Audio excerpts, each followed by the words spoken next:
Professor Sala, thank you for joining us. One of the things one reads about in the newspapers and sees on the TV is our concerns about whether AI gets it right. So can you briefly tell us, how as a clinician, if you're looking at an AI system, how would you expect it to be validated?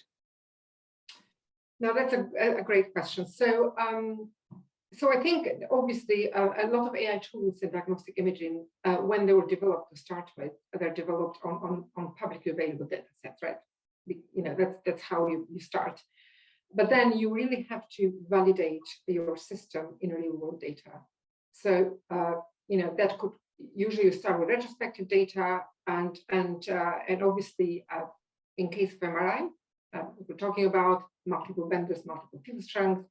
So your product or your system works with all these vendors, and also building a quality check, a quality assessment to make sure that actually you've taken account the quality of the exam, because the best radiologist in the world is as good as the images are. If you're shown bad images, you can't really help in a way or another. So this all has to be built in. So you need this sort of stage of validation. Then, and of course, for certain application, then you move to randomized prospective studies and then randomized clinical trials, depending on what you're developing. So this is really important. Now, a sub question to that might be, well, that's fine, but the AI is going to get it wrong. Yes, the AI is going to get it wrong, but we do get it wrong. Even the best of us gets it wrong. All of us as medics have a percentage of mistake. And it's only human. It's a human to error, right? So we're humans only. And I believe that if AI is as good as we are, so non-inferior to what we are, then it's actually okay to use AI. However, don't forget, we're not actually giving our job to AI.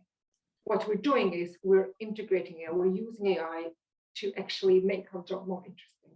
The AI will do all the prep work in the background, annotate all the images, prepare a suggested diagnosis, suggest the likelihood, and then present this finding to a radiologist. So ultimately, it will be the radiologist who actually will make that decision at the end.